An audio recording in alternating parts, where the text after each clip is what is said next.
about this rumor that you are really hired Mr. Stark?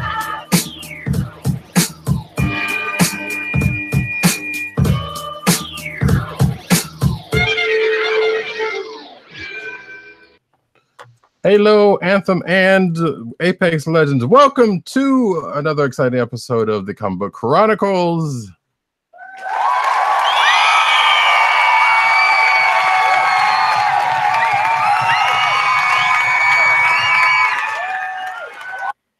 I am your host for tonight, Roddykat, and you can find me at Roddykat on Twitter's at Roddykat and News Nerds Need, and also Instagram at CB Caps, and of course News Nerds Need Reddit. Yeah, and with me tonight, as always, the man behind the soundboard, the coolest man in the Windy City. Oh wait, that's a different city. Ha! In the 5 boroughs, Agent _70. What's up, everybody? You can find him at Agent _70 on Twitter and Instagram. And of course, the dude with the shades that just speaks so many volumes. You guys gotta really tune into the video for this one. Yeah, and that's an echo. You guys act like there's something special about him. I don't know what you're talking about. I don't know. These are my eyes. That's how I was born. Not like you're trying to hypnotize anybody or anything. Anyway, in the stylish Dunder Mifflin hat, also for those not watching the video, which you should be, it is PC_Dirt, and you can find him at PC_Dirt on. I get no Twitter. applause. Well, let me go ahead and finish this first one. I was listening to the echo. Yeah, see, this is how I just can't take these people. Oh, do I have an echo? Yeah, there's an echo I'm hearing. I don't know why. But anyway, PC_Dirt on Twitter, PopCultureNet on Twitter, PopCultureNetwork.com, I need comics.com, newcomicsmail.com, correct? That newcomicsmail.com, or is it? No, that new toy smell, and I need comics. Toy smell. I'm sorry. That was my main. Yeah. Yeah, there's a lot of them. There's a lot of sites. Yeah. But yeah, all of that. Now give me the but also I do. Wait. No applause. Hold the applause because an RIP. Yeah. Yes. RIP passed RIP. away a few hours ago. So we've lost Davey and Peter. So now it's just up to Mickey and Mike to continue on. Wait, I thought he was the only one. Oh, wait, I thought it was them two were the only ones left. That's what I'm saying. Davey and Peter passed away. Mickey and Mike are the only two left. Or rather, Mike doesn't usually travel. Right. Yeah, we're talking about the monkey. But Mickey and Mike are both alive. Right, and I see with the echo because there was a delay in your sound, Dirt. Yes, There's a delay in my sound and an echo. Yes. Hey. So it's like I'm talking like this, and you can't tell where it's coming. Supposed to be in my. Yeah, it's like a Chinese dubbing. Yeah, I know. I was doing that on purpose. I was doing the Spies Like Us thing when they're standing at the microphone. Oh yes. Oh man. Okay. All right. Anyway, I'll have to try to adjust something. Hold on. Yeah, you know what? Instead of doing comics, let's watch Spies Like Us. How about it? Nobody? Anybody? Why don't we all just get a Pepsi? What's the dick for? Okay. Oh, fine. Anyway, tonight we are here to talk comics, and before we get into that, we can talk about where this podcast can be found, so you can hear us talk about comics, and that is the CSPN.us. Okay, there we go. You can also subscribe to this podcast on your favorite places of perusal podcasting. That would be Google Play and Apple iTunes, aka Apple Podcasts. And of course, you can also go to Spotify and SoundCloud, the SoundCloud of the Coastal of the Podcast link. And for some strange reason, Dirt's not sharing his Stella, and I'm upset. And don't forget to give us 5-star reviews, people. Sure, do that. We don't promise to read them, but do it anyway because you love us. shop.cspn.us. That I think that just bounces to the cspn.us page anyways, but you know, we can still go there, go to the top of the page, choose our podcast. You'll hear that later in the ads. Not hearing you at all. Nah. All righty. In the meantime, in the meantime, Agent 70 has taken a little trip. Sure, I had a little bit of time, thanks to the President's Day holiday this past weekend, to visit a trade show in New York City. It was the annual Toy Fair, and it's a trade show open only to members of the toy industry, and open only to me as a member of the press, as a representative of the Pop Culture Network. We are a family of shows and podcasts. Represent. Exactly. So ultimately, it was my first time at Toy Fair, so it definitely took a little bit getting used to. I was looking at my notes to kind of remind me of what it was really like there. I was there for 2 days. I was there for parts of Sunday and parts of Monday. And I can just give you my overview, because you can hit up popculturenetwork.com to check out photos, some official and some taken by another rep from Pop Culture Network at the Toy Fair. Just a couple of notes about what it's like to be at the Toy Fair. You have to bear in mind that it's a trade show, so it's business first. There are plenty of deals going on. Much of what is being spoken about are ways of becoming a customer and ordering, direct from manufacturers, and as well as ordering from distributors. There's a mix of both toy manufacturers and toy distributors who, I'll give you an example, something like Entertainment Earth, that deals with selling in wholesale to retailers. So, retailers can get things at a wholesale price through them. Within the first thing that you'll notice when you get in, if you're ever able to get in there, is that the larger names, we're talking Lego, talking McFarlane Toys, obviously Hasbro, which had its freaking Hasbro Toy Fair off-site at a different building altogether, at the New York Times building on East 41st, not at the Javits Center, which was 8 or 9 blocks away. What you notice is that, at least for the exhibitors, the companies at Toy Fair, the walls on their booths were high and opaque. You could not look through them. What it is that they're guiding tours through the toys that are being introduced over the next year. So it's not for general consumption. It's not for leaks. It's a way to prevent leaks, because people have phones and they'll snap pictures and post stuff as soon as they can. So as a means to control that, they have, these kind of fenced in, walled off booths. So you have to make appointments to see these toys in person and, possibly take pictures. So McFarlane Toys had that, Lego had that, Playmates had that with turtles and whatnot. So that was a pretty, interesting thing to see.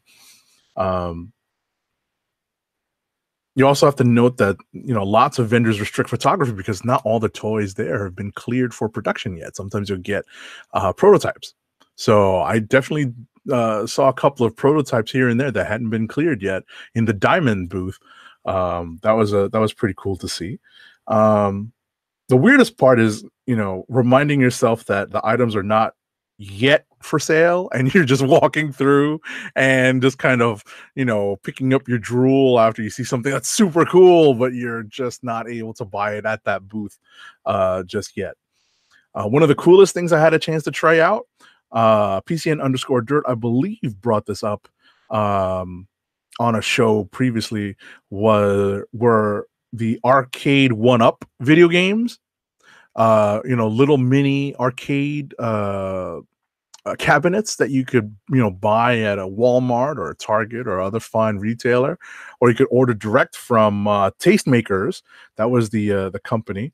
And I didn't sit at their booth. I stood at their booth for a bit playing Final Fight, and I seem to be the only one that kind of figured out. I kind of rediscovered some of the patterns and some of the tricks. But of course, it helped to because it's a home show, because it's a home machine. You didn't have to feed it quarters to get to to get past certain bad guys. But yeah, I kind of had a little crowd watching me, like, oh, this guy actually knows how to play this. It took me a while to rediscover how to play Final Fight, but it was cool.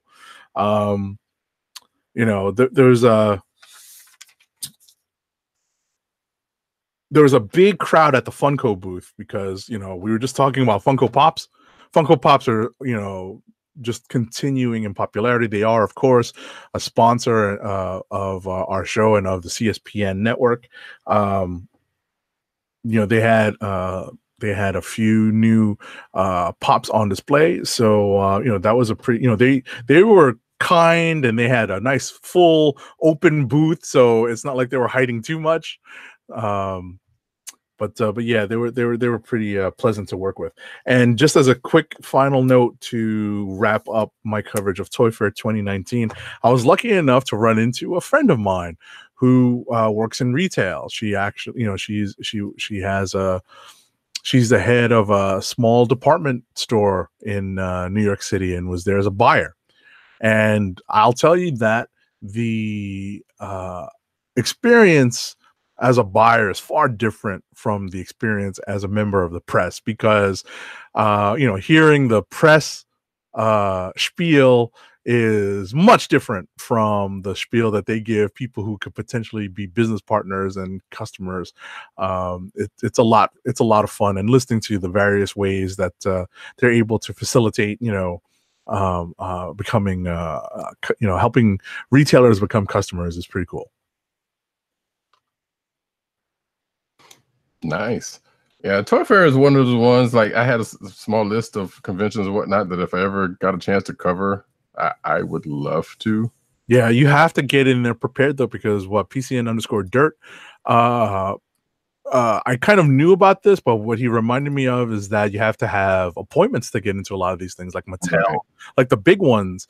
And if you don't get in there quickly, a lot of those slots get taken up. And by the time I got in there on Sunday, all the slots have been taken up for Hasbro. They've been taken up through the rest of the show. For Mattel, they were taken up until Tuesday, and I wasn't able to attend on Tuesday. So yeah, and part of that was my fault, because you actually did ask me a while back about going, and I was like, oh yeah, sure, yeah, I'll look into it, and then completely forgot. So, but even still, but a lot of them, once you're registered, then you can do them. You can set them up in advance by email, so you could actually set up your appointment like 2 months in advance, so when you get there, you've got an appointment. Right. That's what the Hasbro folks told me. They gave me some of the contact information so that I could sign up for next year. So hopefully we'll get that worked out so that next year will be a little bit, finally I'll get into the promised land and see Marvel Legends before they come out. Because Hasbro, listen, just before we get into it, Hasbro, is the big, the big man on campus, basically, or off campus in this case, because they weren't even around. You had to walk. You had to go quite a bit ways away to get to them. Well, when you're the big dog, you make the rules. Yeah, no, that is the truth. Yeah, I mean, that's pretty much like other conventions kind of have similar with the big dogs. So, so here's a question I have for you, real quick, before we actually get into the stuff. Did you actually make a list of stuff that's coming that you might be particularly interested in partaking of? I mean, I'm a Marvel guy, so I went through a lot of the photos that people had taken, and a lot of the official photos that Hasbro was released in the days since Toy Fair has ended. So I definitely saw that stuff. Just very quickly then, from what I was able to see, there's a diecast Voltron that's going to come out. Both the Lion and the vehicle formats are coming out later this year, and that's going to be very interesting. I hesitate to think about how expensive that's going to be. You know what I discovered?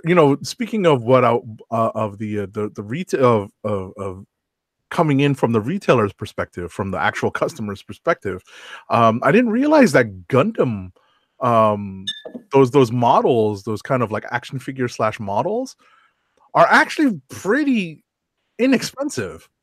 Some of them, there are like, not the high end, not the mess grade stuff, but yeah, some of the like standard grade ones are relatively cheap. But once you start getting like master grade, from what I understand, yeah, it gets pricey. I mean, that's it's actually cheaper than Transformers, but then once you get, as you mentioned, once you get to the high end stuff, that's we're talking about hundreds of dollars, and you have to build those, right? But if you're talking about something that that is articulated and you can kind of snap together very quickly and kind of have something cool for your desk, most of these things run actually less than a Marvel Legends. Obviously there's a little bit of labor involved and putting it together. Yeah, that's always been my issue. Like, they used to run commercials and they would say, what is your level of dedication? Or something like that. Are you level 1, level 2, or level 3? And level 1 is like you just rip open the package. Level 3 is like you've got the tweezers out and you're, finally putting these little pieces. Like, I'm a level 1, maybe a 0.5. I'm like that. I'm not getting into that. Right. I'm at most a level 2. I am not even trying to be a level 3. I'll try to snap it together. I'll crack out. I'll take out the X-Acto knife, to take out some of the parts, but that's it. I have sat and watched people, watch videos of people putting to get some gunpowder together, and no, even that I couldn't just like, no, this is taking too long. I can't even do this. So, but yeah, that's what. That's I was gonna say. That's pretty much like my one takeaway was, seeing what those are MSRP'd for, and how much they are for retailers. So it's I hesitate to think that that's my next addiction because it's actually reasonably priced. They're ridiculously cool looking though, and plus I'm fairly a decent fan of Gundam. Like, that would be something I would have wanted to do at one point in time, but it's like, no, I'm not sitting there putting all that stuff together. That's just ridiculous. Well, like PCN_Dirt said, you could be level 1 and like take it out of the package and it's a couple of clicks, like once you snap it out of the plastic frame packaging. Right. I can do that. But anyway, that's pretty much, that was, a lot. That was just the takeaway I got. I could tell you that the one thing I really wanted to get is Street Fighter 2 arcade 1-up box, cabinet. And I'm pretty, and they all, what's funny is that I think you can find that on your toaster now, man. Come on. Right. No, but PCN_Dirt mentioned this, I think, about how these cabinets are put together, because I asked them, about how to deal with controllers or buttons that don't work anymore, because growing up in the arcades, you knew that was because you're smacking those punch buttons really hard. They have a pretty good cottage industry for that stuff too. Right. But I know for a fact. But what they told me is that it's a pretty simple, like one piece. They come out in like chunks. So they'll just send you a replacement part and you just swap it out, and it's actually pretty straightforward. So I was pretty impressed at how they had made it relatively reasonable, not cheap, but it's reasonable to have one of these mini arcade boxes in your house. Yeah. Now those, of course, they're 3/4 scale, so they're a little short. Sure. And they do have a riser box that you can buy to put underneath it to jack it up a little bit, but it's still something you're going to be sitting in a chair, sitting on a stool, something doing it, not standing up at, unless you want, some back problems after a while. Right. But yeah, they are neat. Like, they are the type of thing, because they are shorter. If I had the space for them, I'd just put in, a riser that would run, 6 feet, and then it'd have 2 or 3 or 4 of them, sitting on there that you can just walk up to. That would be the right height. But they are cool. They're very cool. Right. I mean, they sell risers, and it's not that expensive, although it seems like $40 is a bit too much. But if you just kind of fold it into the overall cost, it's not as and a lot of times you can find them on sale, especially around Christmas. A lot of times, sure. Some places, if you bought them online, they would throw in the riser for free when you bought the arcade machine. So just watch out for some of that type of stuff. And they're kind of new now, but I think once it swings around and like the next wave of them starts to hit, then you'll see some of those older ones drop off. People have to move some of that inventory, and you'll see some better deals like on Amazon and places like that. Sure. Well, unfortunately, it's much cheaper than like there is that one industry, people making full size ones, or you put together full size ones with a PC or something, or even just using the guts of a. Well, yeah, which is what I have. Right. Yeah, I say that you can kind of barely see it in the frame, but it's back over here in the corner. It's actually a PC that's in there, wired through to the arcade stick and buttons. So it's an old arcade machine that I've ripped apart and put new guts in. Yeah. Sure. So that is still right. That's an option as well. But it's for someone who grew up playing Street Fighter 2 and in some of the weirdest and worst places in New York City, listen, I took on all comers. I was in Maryland one time at like some I think it was a bowling alley, and I was surrounded by all these suburban kids who were like, I got next, I want trying to beat me, and quarters up, Well, yeah, but also early 90s, if you're playing like in the Times Square area, that's you're pushing the drug dealers out of the way, you're pushing the prostitutes aside. Absolutely right. Going past 4 strip clubs so you can get to the laundromat that had the machines, Well, I mean, there was an arcade in Times Square back then. There was also a great arcade in Penn Station. I actually remember going up there with some buddies to play Street Fighter. So I remember going to Times Square. I think it was 92 is when I was up there. And it was still pretty shady. It was it's starting to get dark. It's time to go, type of Not anymore. No, not anymore. That was great. Drop your baby off, set it on the sidewalk. I don't know if that's the case, but it's definitely very, very different. So, all right. But anyway, so yeah, this is a comic book podcast after all. So let us run back on that track. We will have some Toy Fair news later on in the show. But for right now, we're going to get into some comics of the week. Starting off with Batman number 65. Gentlemen. There's that. It was Batman. Yep. Flash. Actually, this is I love this. This is not Tom King. I know it's kind of sacrilege to say in some circles, but this is a lot of fun. So this is they do another Flash Batman crossover, just like they did with the Button, right, a couple years ago. And has it already been a couple of years? Jesus, because I want to say it was like Flash 21. Well, maybe it was a year because they do these bi-monthly, right? So I don't know. Anyway, or bi-weekly. Bi-weekly. Anyway, yeah. But anyway, so this is not written by Snyder. This ties into Heroes in Crisis, which I'm not a big fan of Heroes in Crisis, but this particular story, I'm not exactly sure how it ties in, other than the fact that it seems to be happening at the same time. But how it will actually tie in to the greater Heroes in Crisis arc is kind of questionable at that point. But they do seem to be pushing towards it. That there might be some sort of fallout because of what happened in that book, but not necessarily like it's a missing chapter of that story. But anyway, so Gotham and Gotham Girl apparently have returned in one form or another, and Batman, of course, tried to stop them from being heroes. Gotham died. Gotham Girl, he told her, don't use your powers because it'll kill you. And now she's back to be the hero, and she doesn't seem to care. And her brother is somehow back. And so Flash and Batman are trying to figure out what the deal is.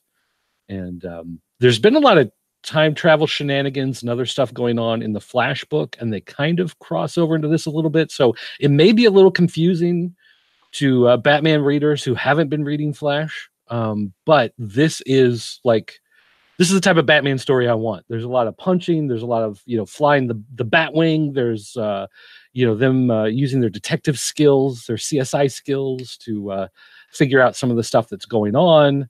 And it looks like there may be a villain involved, which in fact does tie back into the story that Snyder has been telling. King. King. That's what I meant. Right. Tom King. Yeah. Yeah, I wanted to add that this is woven into the greater story, the greater 100+ issue arc that the King is weaving. What we find out is, minor spoiler alert. Gotham Girl is utilizing Venom to to assist herself and to assist Gotham, kind of regain, life and his powers, and that's how that relates back to and weaves itself into the greater Bane story that's happening in Batman. In the issues immediately preceding this. So. And how exactly it ties into Heroes in Crisis isn't really crystal clear yet, but it looks like it could be a red herring. Well, it's happening simultaneously. So Barry is dealing with the fact that he found out that Wally has been killed, right? And there's also the question of did Bruce send Gotham Girl to Sanctuary for her to try to get better, and is she the one responsible for the killing? So there's another, in the main story itself, it's like, did Booster Gold do it? Did Harley Quinn do it? And they keep kind of going back and forth. And now it's like another wrench in the story. Was it actually Gotham Girl who did it and killed everybody, with her going crazy and having these powers? Was it Bane? Was Bane involved? Did he do it? So, but neither one of these people have shown up in Heroes in Crisis. Right. But the idea is that this is happening at the same time. Right. Sure. So it may cross over in one way or another, or again, it may just be a red herring in the story thrown in by Bane because Bane knows about what's going on in Heroes in Crisis. Exactly. So it's just kind of one of those things. Exactly. The useful thing to know is that Gotham Girl is essentially a Superman level character, and with all the powers. So that includes, being super fast enough to be able to get in and out of things without being seen. So there's that. Yep. Yeah. So there's a lot going on in this story. And again, a lot of it, feels kind of like red herrings, and it keeps mentioning like this is part of Heroes in Crisis, whatever. And it's like, well, maybe it is, maybe it's not really, maybe a tie-in, not necessarily crossover or part of the story. But at the same time, I like these three parts of the story a lot better than anything I've read in, Batman with Catwoman and the wedding and who cares about all that stuff. Right, because there's a lot less deconstructing the bat in this, and not a whole issue of Batman just repeating "I am Bane" as he's fighting through a castle. Ultimately, this is a pretty good story right now. It's a nice little crossover between the Batman book and the Flash title. So, and they make a good team. Right, and they should. I mean, I don't know how often they've done it in the past. I was wondering if you would know offhand. I know they've done it a handful of times, but I think it was more of a Justice League thing with the two of them. It's like, oh, we have to figure this out. Okay, Batman, Flash, you guys go figure it out. Got it. Thing. But as far as their two particular books, I don't know that it's really been all that regular. But yeah, they are kind of friends in the sense that Batman respects Flash and his ability to actually be a detective and a crime solver, not just a crime fighter. So, right. Yeah. Right. Because it's not something that was ever played up in, we'll use the Justice League and the Justice League Unlimited cartoons as an example. So, well, maybe cartoons lied to you. Alrighty. President Bartlett. What's next? Yes. Doctor Strange number 11 is next. And, Sure. that is for both of us. This for me is a potential click of the week. It was pretty good. It was also kind of short though, because I was expecting. I was like, wow, they bring up all of this, and it ended in this issue. The whole thing with, so basically the fall team, which is Dormammu's people, have come to Earth to collect to collect their debts from the magic that Doctor Strange has been using, which gives Dormammu a reason to come and try to be a part of that. Right. But he was also kind of self-serving on his part, and that's where we kind of get into all that. So the stuff with the accountant that's been brought up, that's still kind of up in the air after this, but we just basically dealt with them taking care of the presumed invasion of Earth by the fall team. Sure. So what's cool about this is that it, as Roddykat was alluding to, it's kind of a quick wrap up with a nice neat bow on things, but it's not, because things such as the accountant and his boss, which I love about this issue, is that Wade actually points out that, yeah, here's where we still need to go. Here's what's still open after what seems like a nice tidy win by the good guys. And I really like that. One of the things that this harkened back to was Doctor Strange and Dormammu's face off in the movie, where there's a little bit more talking. It's not the same as, I'm here to bargain, right, but there's a little bit of outthinking on the part of Doctor Strange when it comes to dealing with Dormammu. And, I like that is a real callback to that.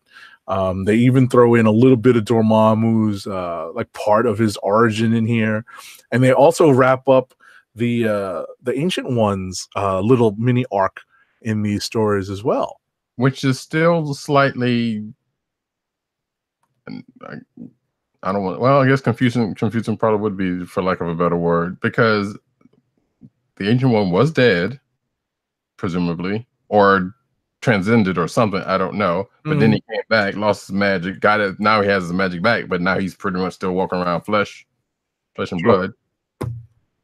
And it's kind of a cool thing where, without spoiling too much, they do put the Ancient One into a new situation with one of Doctor Strange's supporting characters. Yes, which was cool to see. Right, and I think that's a nice little direction for these characters, right? For these two characters to take.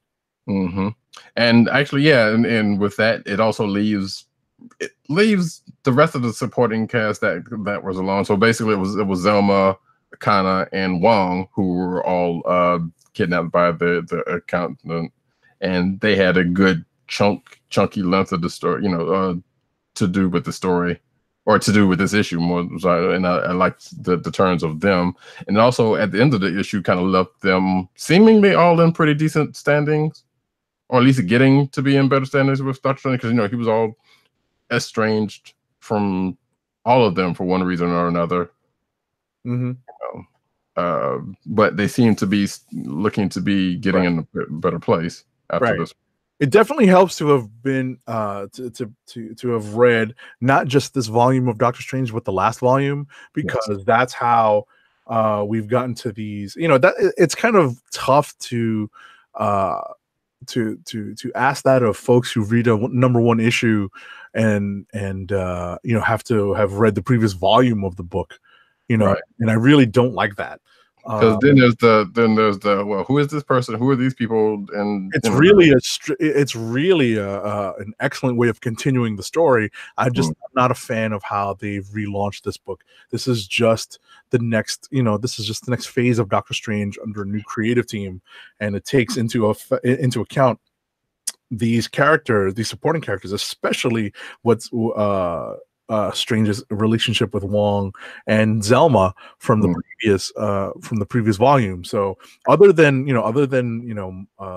that particular hang up about how the story is really not easy to get into if you're literally picking this up as your first ever volume of Doctor Strange.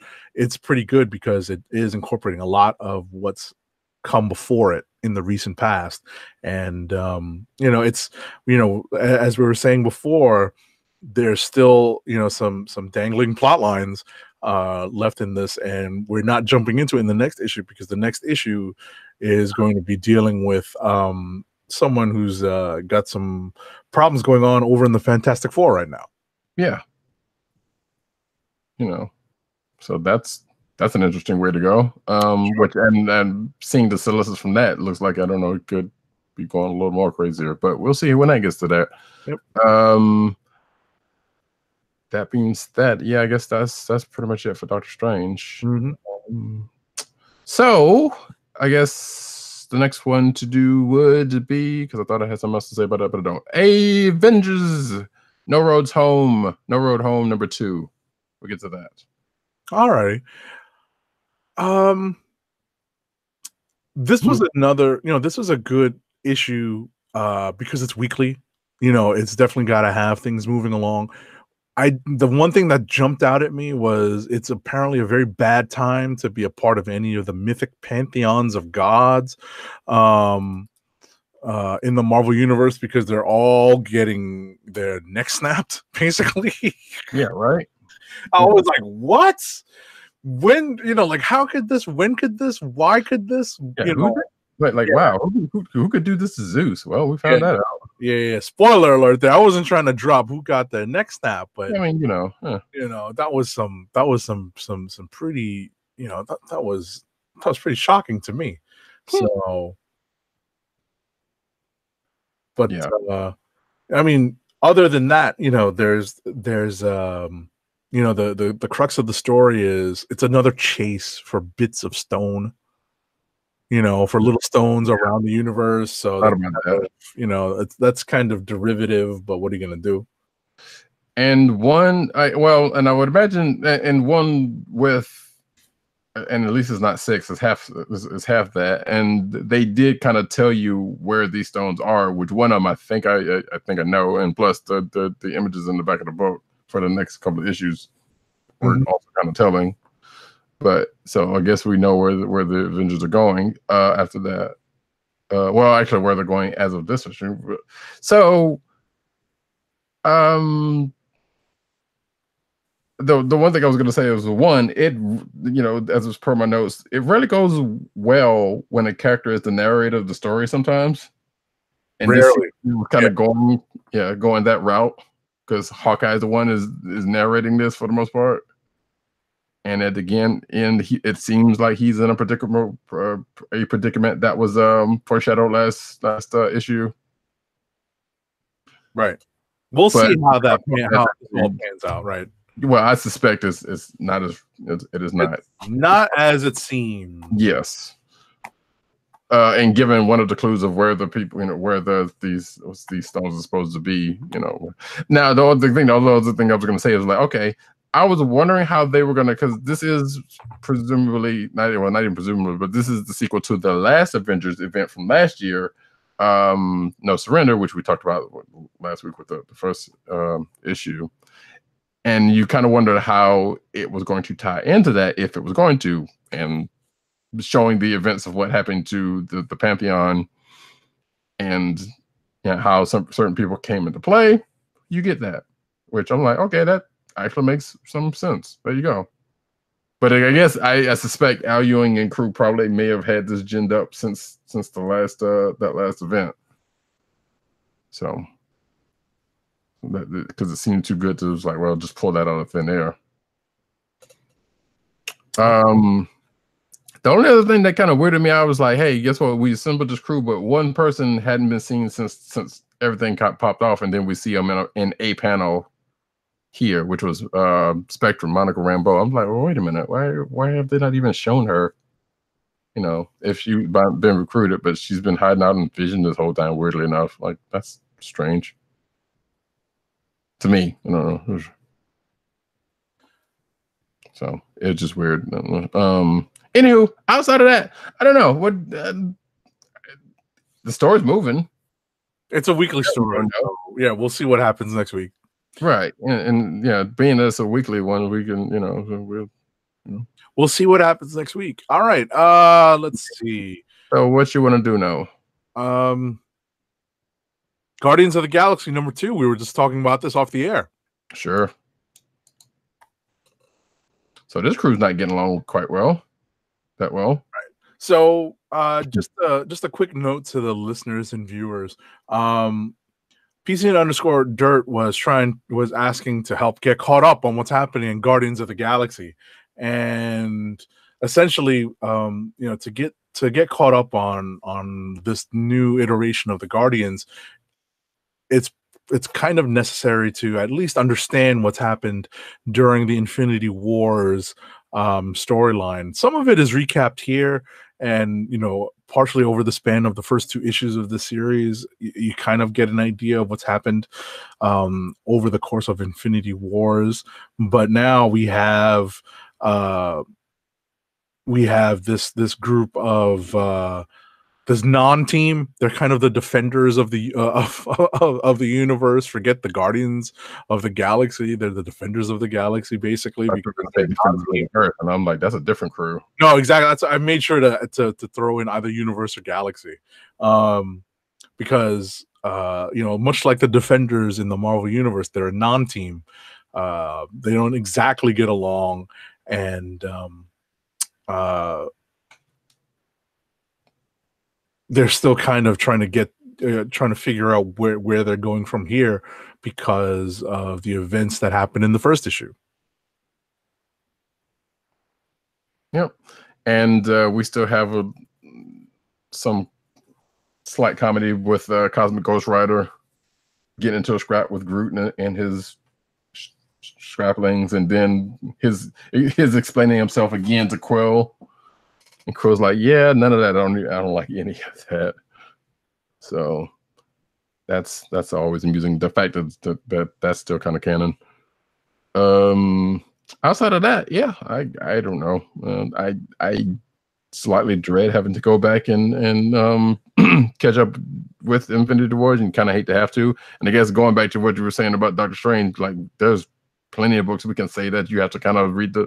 A lot of books that have been continuations of books, right? I'll just continue to go on and help. And you've already been there. Sadly that's the way the last couple of years have been, right?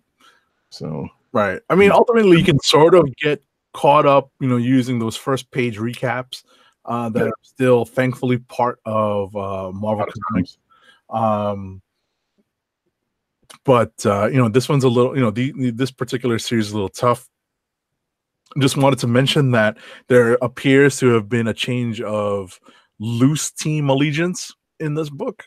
So the players are still shifting on the board when it comes to the grand mission of trying to figure out what to do with the possible reappearance of a new, quote unquote, new Thanos. That's what is being teased. In the wake of Thanos getting whacked, and this is what we were telling PC_Dirt earlier, that this is what happened during Infinity Wars that we tried not to spoil as best we could. Yeah. And hey, switching up the lineup of a Guardians of the Galaxy team in the last probably 10-20 years, that's a kind of a thing that happens. So right. It's very subtle because we're used to seeing a core group, and that core group has kind of been decimated. So we'll see how this particular version of the Guardians kind of, blends together, because once that core group had been established through the Abnett and Lanning run and going into the newer versions, we had that core group that we saw in the movies, and now we're starting to see that group splintered, and we're not 100% sure if they're going to reform at any point in time soon. Mm-hmm. That being said, I guess we can move on. Yes. Since we both did Avengers, let's do Avengers 15. There's not that much that needs to be said about this. But still, you know, it's the next issue of the Vampire War. To get everyone caught up, the last issue of Vampire War had the Shadow Colonel, who's a newer character who leads a group of vampires, basically getting caught on purpose to infiltrate Avengers Mountain, and they're basically taken over. Spoiler alert.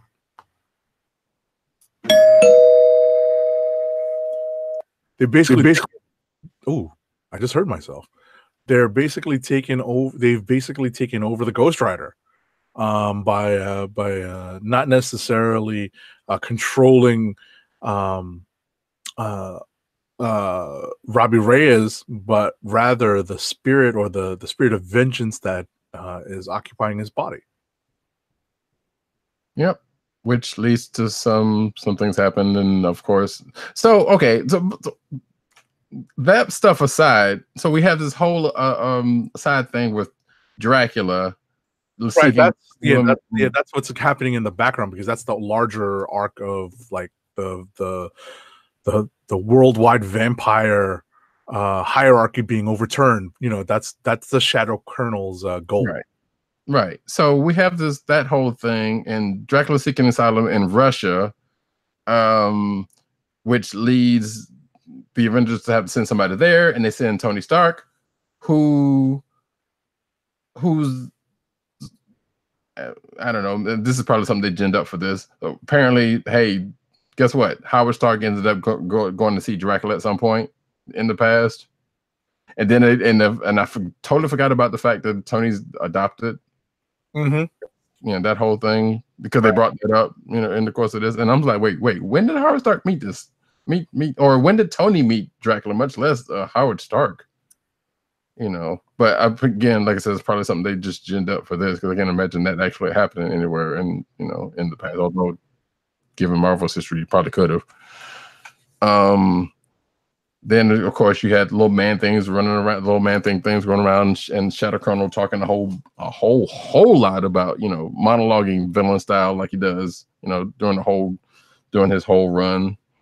So yeah, I don't know how long. I'm assuming this is going to be the rest of the arc. I don't know, because they were kind of bouncing back and forth to the 101 million BC stuff, but they seem to be kind of trying to take care of this before they go into other stuff now, I assume. My guess is that they'll probably wrap this arc, and then, you know, we'll see where we go from there. Up to the other for something else. Yeah, one of the other members of that 1 million BC Avengers group. Right. Because you're going into this, you see that one thing, and I was like, well, that has nothing to do with this. I mean, it was a good issue, but it still had nothing to do with what's going on now. But, you know, nevertheless, like I said, that's that. You want to throw out another book? I know PCN_Dirt didn't read this week, but I was wondering if he had been keeping up with Justice League, the Snyder Justice League. I'm several issues behind.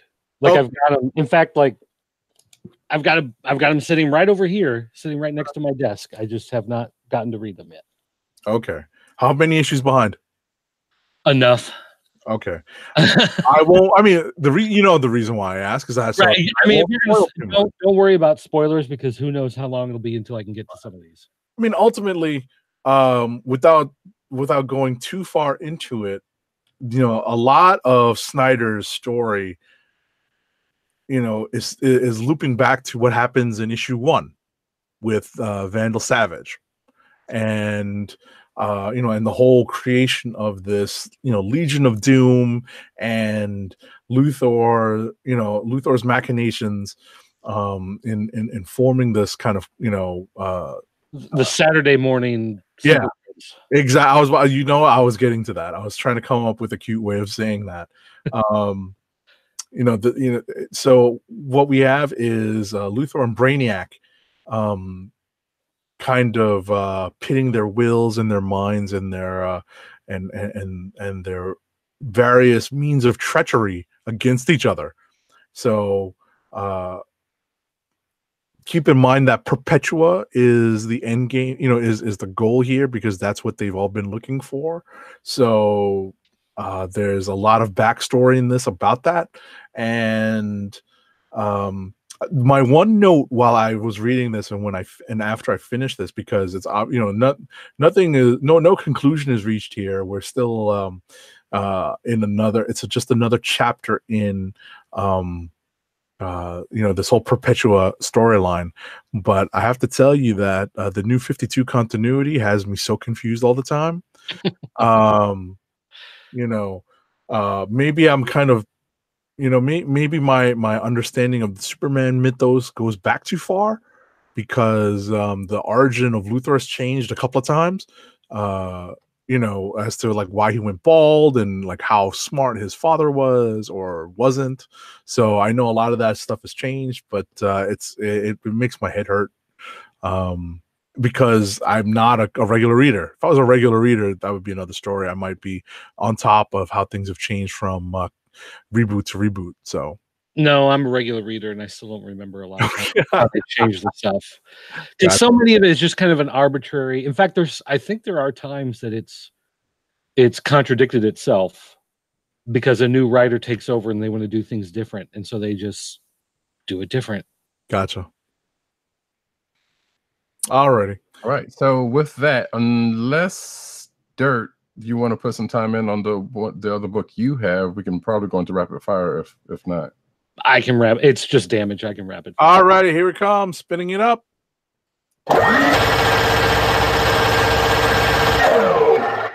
Rapid fire, folks. Go. All right, so I'll take the lead in rapid fire. My first book is going to be Return of Wolverine #5. Surprise, surprise, surprise. It's actually not a bad ending to an otherwise forgettable series. What? Why are you doing this to yourself? Steve McNiven is back on art for this one, right? Because apparently he could only handle the first and the last issues, so we had Declan Shalvey doing issues. There are time constraints, so you didn't understand. Exactly. So, my assessment of this is that this really could have been told in 3, maybe 4 issues. Persephone's plot is basically only explained in this issue, and it's defeated in this issue after we wasted 3 whole issues to get here. What's funny is that the story actually flows directly into Wolverine and the Infinity Watch #1 from the last page of this issue. So next up is Wolverine and the Infinity Watch #1. And really, it's just stupendously weird seeing Wolverine and all this cosmic nonsense. Like, why is he there? Why is he involved in this? But now we understand how he gets from essentially being, ripped out of that adamantium case and being buried to where we are now, where he's interacting with and understanding a lot of this cosmic stuff that's going on with the Infinity Gems. So that's essentially where we are with Wolverine and Infinity Watch. Not much can be really told without spoiling everything, but you have to understand what happened in Infinity Wars to understand how we got to where these gems have, spoiler alert,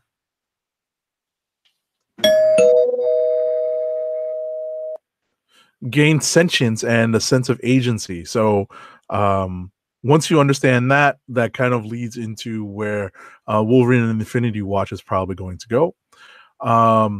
Uncanny X-Men #12. Speaking of Wolverine, he's in this issue too. It's Wolverine and Cyclops trying to rescue the mutants that have been left behind, that were kind of on the fringes of the X-Men, since the X-Men were transported into the alternate reality of X-Man. So these are the remainders, and they were all essentially captured by the US government, and Cyclops and Wolverine are freeing them. And we may have seen the last of a member of 90s X Factor, Strongheart, but nobody stays dead in the X-Men corner of the Marvel Universe. And finally, the last book I wanted to talk about in rapid fire is Hulkverines. It's so funny to see Wolverine and Hulk and Weapon H together. That is the premise of this book. We all knew it was going to happen eventually, and it's actually kind of funny to see. Greg Pak plays it really well. And the art is actually pretty good. So I was amused. I'm not keen on the concept of Weapon H, but I like the idea of, and they mention it in the book, basically these two characters dealing with the character who's biting all of their gimmicks. So that part is pretty fun. So that's it for my rapid fire. Did you happen to read that Nightcrawler book? The X-Men, speaking of the AJ? I'm generally skipping a lot of that stuff. I might read it when it's all done. Gotcha. I'm really not invested in any of that. Not pulling it physically, and even though I should be trying to keep up with it. Maybe in a moment of I'm looking for something to read type of thing. Right. Like while we're going on, maybe if I see something that's supposed to be interesting, I might try to catch up. But for now, I might just read it once it's all done. Cool. Dirt, you want to do yours? Yeah, so all I have left is Damage that I read this week, and the series is winding down. They've announced that it's ending. So it was kind of a weird transition from the last issue to this issue, because in the last issue, he gets pulled into the Justice League, and basically they're going to help him somehow or another. And then in this issue, he suddenly wakes up and he's on some random island full of monsters. And you start to find, as the story goes, that these are all the big giant creatures that the Justice League fights, and they dump them all on this island just so they can all exist as monsters, like on their own. And yeah. So, but the question comes up is really, is Godzuki there? Is who? Godzuki. Godzuki? The little baby Godzilla. Yeah, you don't remember? Wait, you don't remember the Godzilla cartoon from the 80s? Where he rubbed his Oh man, no. Okay, so I was talking about something. I don't even. Damage. Yes. So yeah, Monster Island. So he's on the island with all these monsters, and basically the monsters, they all have an ecosystem. They all understand what's happening, and the monsters exist. Even though they're all monsters, it works. And then Damage comes in, and he's like, "You guys are the monsters," and just starts attacking everything. And he has to realize that he's the one coming in, attacking them, and destroying their way of life. And they exist in their own space, so they can have whatever rules of society they want. If they're going to eat each other and battle and whatever, that's just how it is for them. But why he's there is not really answered. The Justice League said they're going to help him, and then he's just dumped on this island. It doesn't really, there's no explanation given. So I think there's only one more issue. So I think the last issue is supposed to just tie everything up with the character, and you kind of get the feeling that he's just going to go off into the sunset on this island full of monsters, never to be seen again. So it's been too bad, because I've really enjoyed the character. I like the idea of DC's Hulk, but it just hasn't panned out. So that's just too bad. Gotcha. That's all I got. Mine real quick then. Teen Titans number 27. Secrets revealed. Feelings start coming out. Things happen with the team. And then in apparently correlation with another book that I haven't caught up on, Deathstroke coming. Let's see. Bitterroot number 4.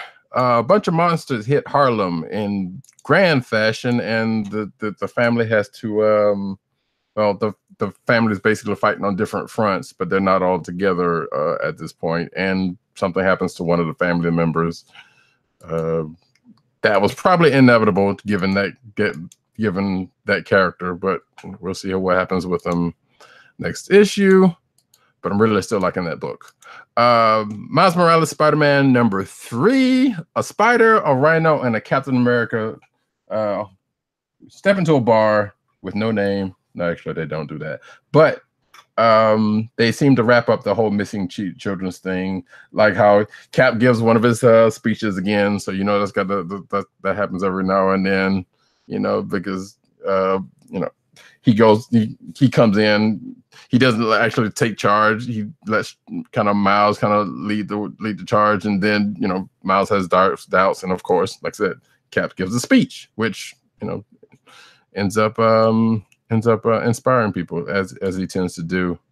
And the quote unquote big bad of the issue apparently is a new person who I don't know if he's a mutant or an Inhuman or whatever, but he's very cursy, and it's weird. But anyway, it gets wrapped up, and seemingly Miles' girlfriend may or may not know that he's Spider-Man, but that's a whole nother thing here and there that I'm sure will come out some way or another.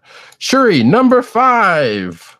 I guess she couldn't find. I guess Riri was busy, so she calls upon the help of another second-rate Iron person to help with her giant grasshopper problem.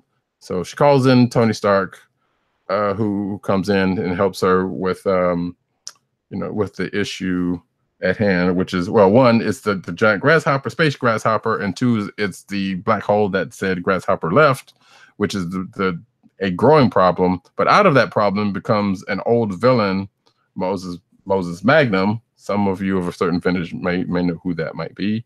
I forgot about it behind, so I whatever. But they take care of that during their team up, and all's well as that. But the giant space grasshopper is still out there that they have to deal with. And Shuri may or may not, well, it actually does happen. Spoiler alert: Shuri takes up the mantle again after begrudgingly not wanting to do so. So she got a new suit out of it too, but it looks good. Unstoppable Wasp, number 4. So this and last issue is kind of the aftermath of her think tank being attacked by AIM.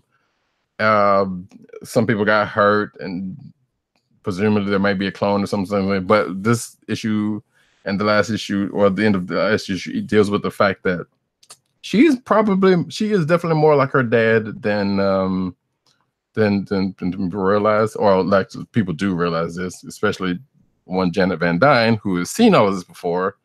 And so it comes out that she's bipolar, and the big fight happens, and she ends up doing she's pretty much acting like her dad kind of would have done during a breakdown or something like that, but in this case, at least she has a group of people that's trying to look out for her, and it kind of ends up a little bit better than how Hank's deals have. But it brings up some things that needs to get worked on with her, and this is the start of that. Last but not least, Gobots, number 4. This is a weird book. I don't know if Dirt. I don't know. Have you checked this out? I'm not a fan of that guy's work. It's every time I look at that book, I just get disappointed. Like he did the G.I. Joe versus Transformers, and I was like, and neither one of us. Someone pumped us with that book, and I saw this. I'm like, nope, no way. So I can safely say that while he's still kind of going for that style, his art style is kind of like Ed Piskor's 80/70, kind of. So is that he is at least a little bit cleaner than that Transformers G.I. Joe one, because that art was just all kind of crazy.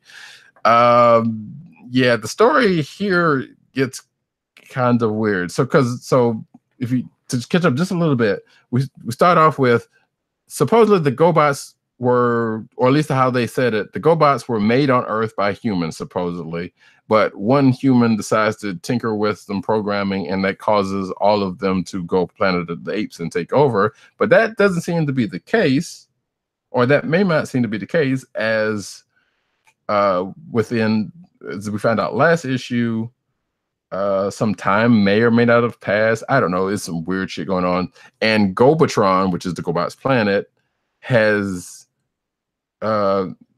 they have basically made their planet surrounding Earth. So basically Earth is the core, and then Gobatron is basically surrounding it.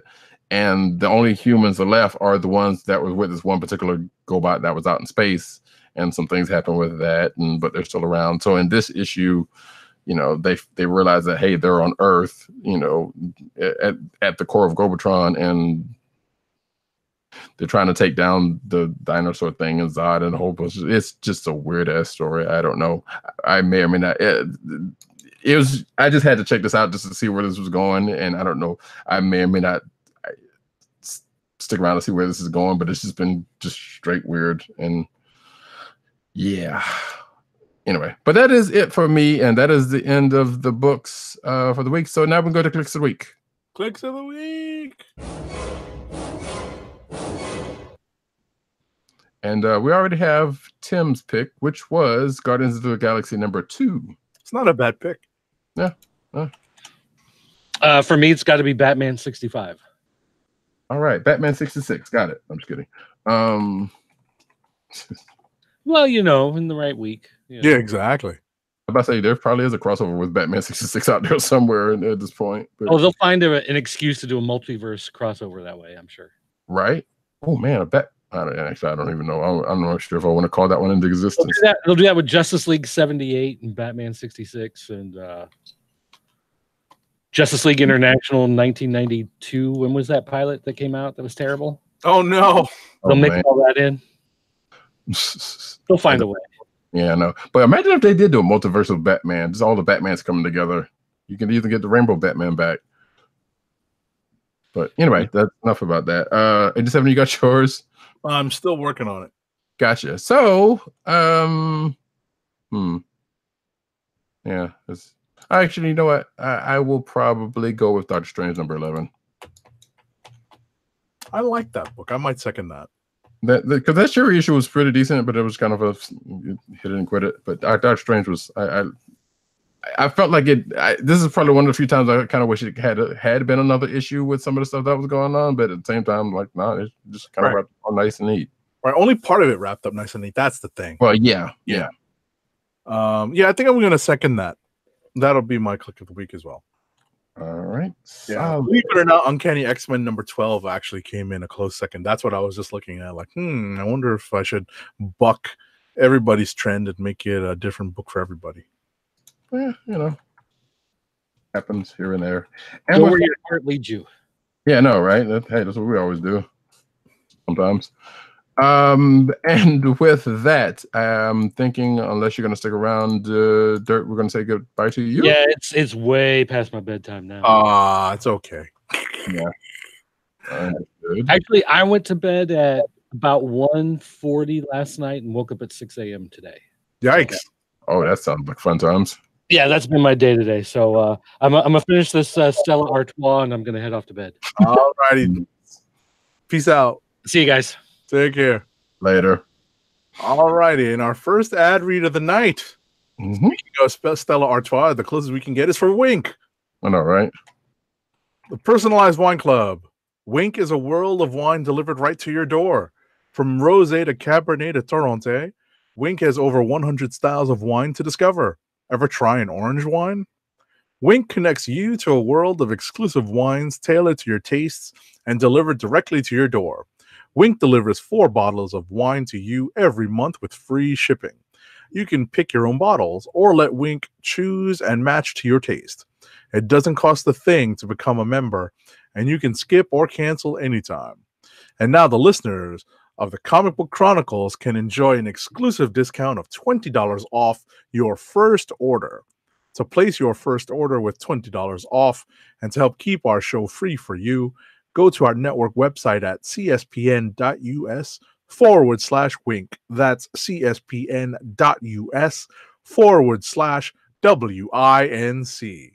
Wink Wines through cspn.us. Do it today. And now we roll into the news.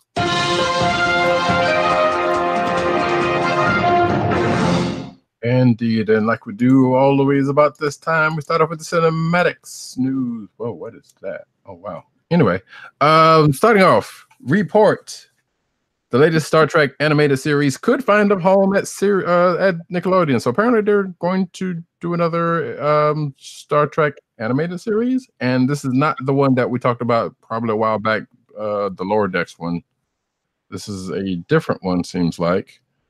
The Hollywood Reporter has word this deal is close to being made that will see the Untitled animated series produced by Alex Kurtzman, written by Troll Hunters Kevin and Dan Hagman, land on Nickelodeon, which is weird because they got CBS All Access, but I guess they wanted to get it out there so that people can actually see it.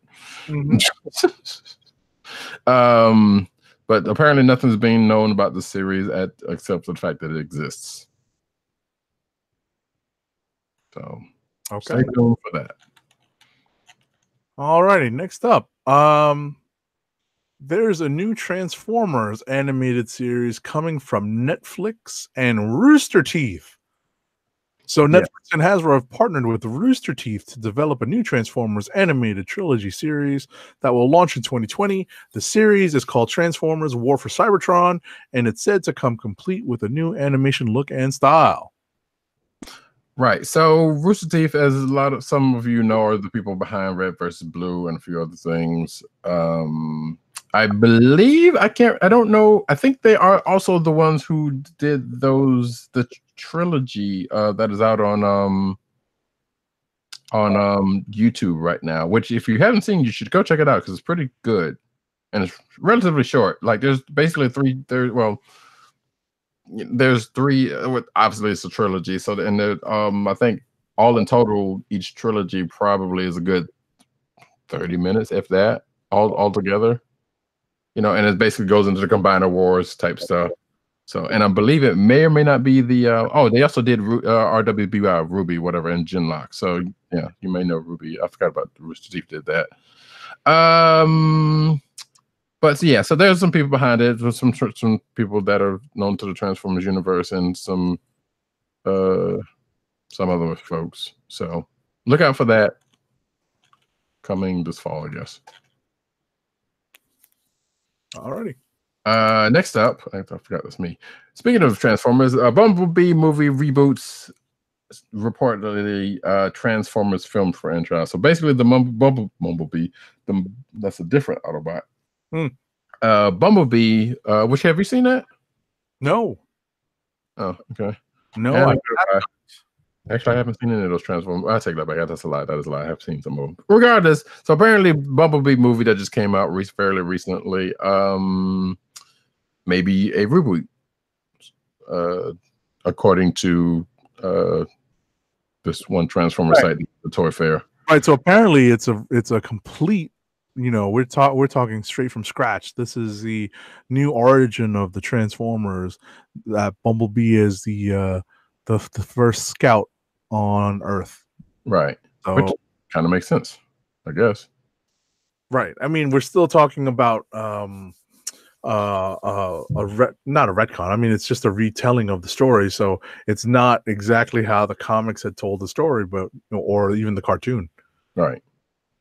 Right, and I believe from what I remember, there was not from what I still haven't seen it, but there was basically a scene in the beginning from Cybertron, and so I guess that with that, and I hope with what happened in the movie, that's what they're using as a possible catalyst for the reboot. Right, and apparently, according to this article, there's a sequel to Bumblebee already happening. So here we go again, folks. Right. Next up, Dwayne "The Rock" Johnson has confirmed he will not be in Fast and Furious 9. He's instead going to be in the Hobbs and Shaw spin-off movie that's set to release later this year. Fast and Furious is set to begin filming in the near future and to be released next year. But in the meantime, justice for Han. I believe. I don't know why I'm laughing at that, but yeah. Anyway, though, I was going to mention the fact that I think The Rock was not the only one who may or may not be back for 9, because I believe I saw an article about Michelle Rodriguez may or may not be back also, but I don't think we reported on it. Right? Are you going to see Hobbs and Shaw day one? No. Sounds about right. I mean, it's still in the franchise. It's still in the. I know. I'll take my time. I mean, while you at it, you can go see the others in the transporter, which is also in the same unit. No, I'm not going to go back on that again. Anyway, next up, Captain Marvel, Brie Larson wants Kamala Khan to appear in the sequel, and I say yes. Let that happen. Maybe we should start pronouncing her name like the way Senator Harris pronounces it, Kamala. No, I'm good with Kamala. I don't. Until I hear otherwise, it's Kamala. Yeah, I don't. That's yeah. With all due respect to the senator, but just nah. But so yeah, at a press conference for the film held this week in Singapore, Larson was asked which superhero she'd like to share the screen with in Captain Marvel 2. My dream, she says, my dream would be in Miss Marvel gets to come into play. And I saw that and I was like, wait, was she? And I feel bad for saying that because like she's savvy, because you'd hate to treat people like, well, she's just an actress, she might not know. Like there's just a lot of comic book savvy people, so she may have already known, and I'm sure, the character core, she's the breast of the character core, and so I don't even think it needs to go that far because a lot of the Captain Marvel stuff that they're tapping into is a fairly recent vintage. So she probably had a chance to read a couple of. But that's what I'm saying. Yeah, exactly. But my point is, I don't even think she needs to be, that much in the know. Just part of, and just doing part of her research on the character. Yeah. All that stuff is really recent. So Ms. Marvel plays a pretty big role in some of the Captain Marvel stuff of at least the last couple of volumes. So. Right, but when I initially saw this, I was like, and again, this is thinking that it really needs to go. I was like, I wonder if somebody told her to say that. But again, like I said, that's not. I kind of doubt it, to be honest, because I know, I'm there too. My point is, I guess my roundabout way of getting to a point is that you don't have to dig that deep to get to this, to get to this particular relationship. So sure. That's why But the question is, would the person do it? Even it's a role it's a role to some people, and some people, it's something a little bit more. They may get the role, but they have a little more invested in it. That I understand. He is, I understand taking it more seriously, essentially. Right. Alrighty. Next up, Hulu is open to reviving the canceled Marvel Netflix series. So, and again, I ask, can they even do that? Yeah, apparently there's like a 2-year thing, so that means you're probably gonna, like a 2-year kind of no compete type thing. Right. My guess is that you could pay your way out of that, but we'll see who's willing to do that. And there's still the rumors saying that people still, and it could still happen that hey, Disney's doing their streaming thing, so they're setting them up to go there, which I don't know at this point. I mean, I'm sure that probably could happen and probably may happen, but I don't put that much credence into it one way or the other. Mm-hmm. But hey, Hulu's be like, hey, give us some eyes. I don't know. Next up, official Star Wars Twitter teases something big coming. Now, depending on what site you get this off of, it could have read a little bit. Although the other link I had in here, they changed their byline apparently. I mean, they changed their title because they had something totally different. That was not the one. But anyway, so yeah, Star Wars UK Twitter tweeted a few days ago the calm before the galactic storm, and the GIF combining scenes from Revenge of the Sith with one of A New Hope. So, which led people to figure out, well, what could that mean? We don't know, but apparently something could be something.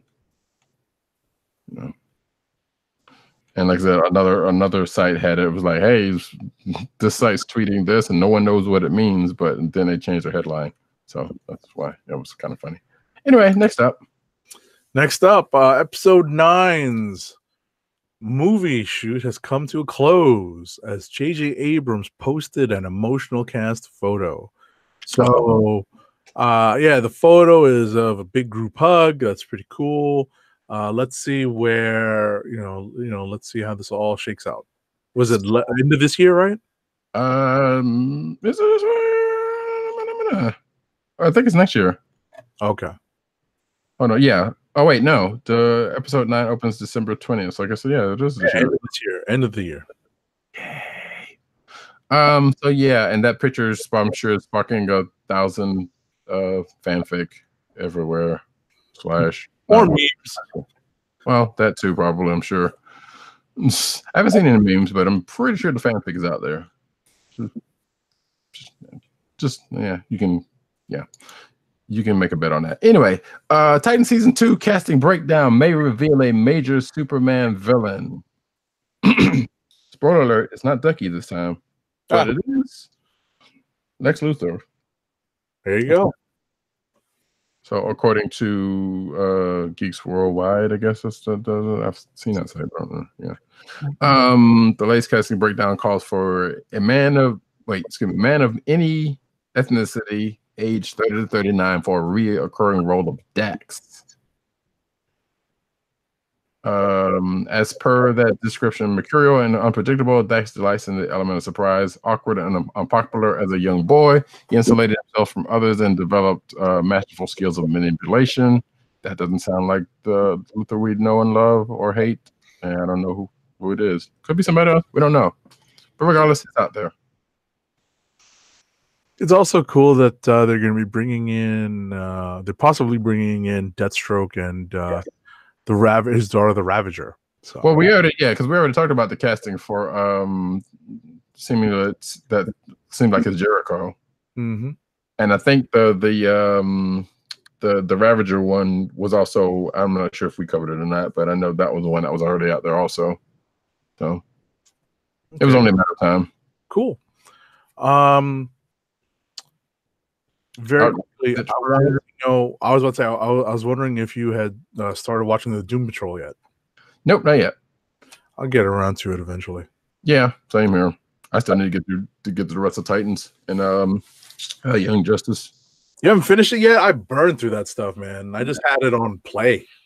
Nah, I just kind of had other stuff going on, so I didn't get around to it. I had it on play. I was just like, all right, so I'm going to bed. Let me see if I can squeeze in an episode before I, fall asleep. For Titans or for Young Justice? Like, I can see that. A little bit of both. Yeah. Like I wouldn't always make it through a full episode of Titans, right, and kind of pick it up later in the day or have to recap it at some point. Sure. So, but it does help to have it available on your telephone, not the most optimal way to do it, but yeah, hey, if you gotta commute, sure. Or I mean, if you're big, like as long as you have, you don't have like a teeny tiny screen. Sure. Well, I mean, yeah, they're fairly sizable phones out right now, so yeah. Like as long as you have like a plus sized iPhone or like a Galaxy, you know what I mean? Or a Galaxy, you have to have that kind of size screen to be able to really, watch some of these shows on the go. So yeah, my Pixel does all right. Yeah. Well, no, but you have the larger Pixel. I don't think there is a smaller Pixel, is there? I mean, there's the regular size Pixel, which is like five something, and then I think the Pixel XL is like maybe either 5.5 or 6, one of the two. So it's not that much bigger, but it is bigger. Gotcha.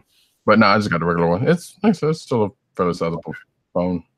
Well, I mean, I don't have cell service on my iPad Pro, so, but the office Wi-Fi works fine sometimes. So anyway, moving on to comic book news, we're going to transition over. Or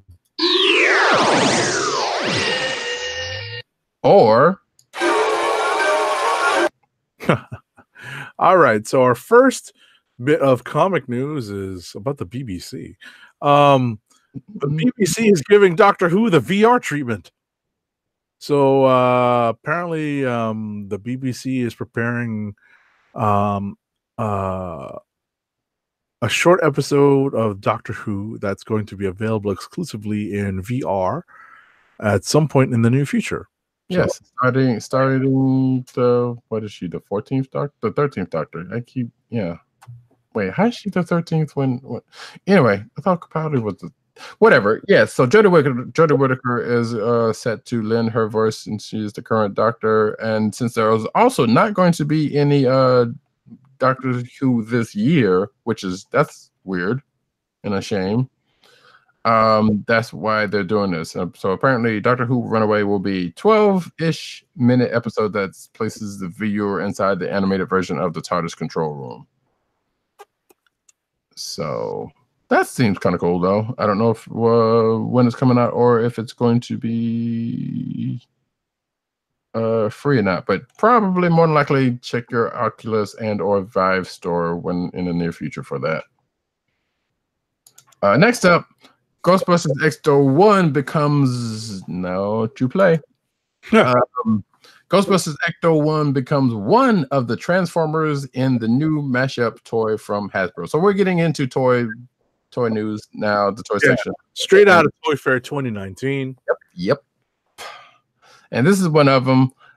So yeah, Ecto-1 becomes a Transformer. I am still waiting for that TOS Enterprise. I actually shoot. It could be the next generation Enterprise. I don't care. Give me a Transformer that's an Enterprise.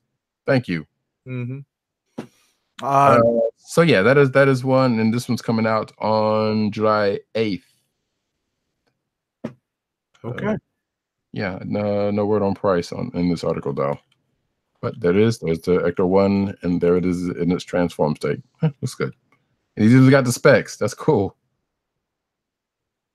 So anyway, next up. Cyberpunk. Oh yeah, no, I'm sorry. Yeah, I was about to say it does come out on July 8th, but they said you can pre-order it now. Okay. Anyway, next. Spider-Punk, straight out of the Spider-Verse event, and Spider-Geddon is getting the Funko Pop treatment. So, they're just digging into that IP, and they just got plenty of pops to make. Oh, as always, if it's out there, they'll do it. Trust me, I saw a lot of them at Toy Fair. I know you did.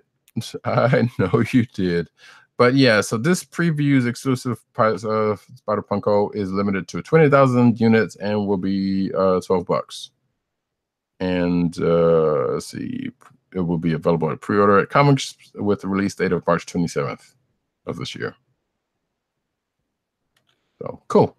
Next up, Hasbro X-Men Hasbro Marvel Legends NY Toy Fair releases are available to pre-order. And I'm sure Agent 70 has his already. Not yet, but soon.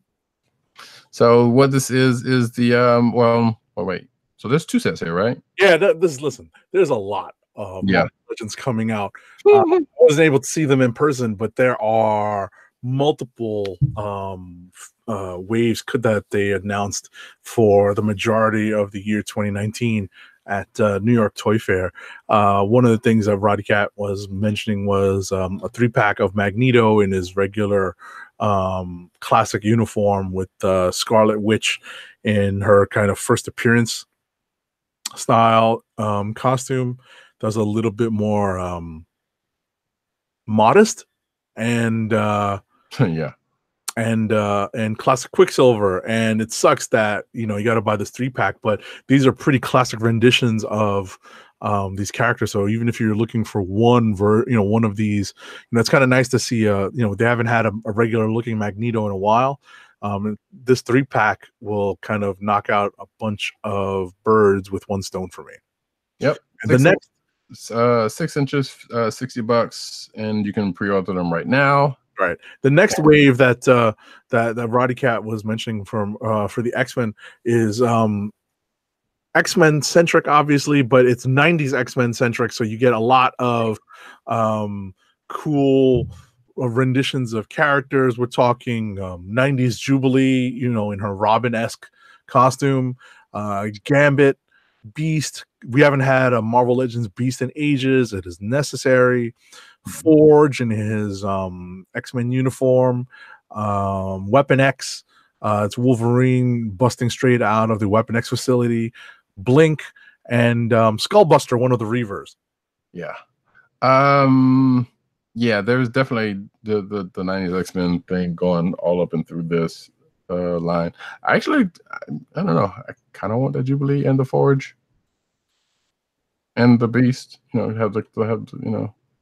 But that's neat. Yeah, and then the Caliban. Yeah.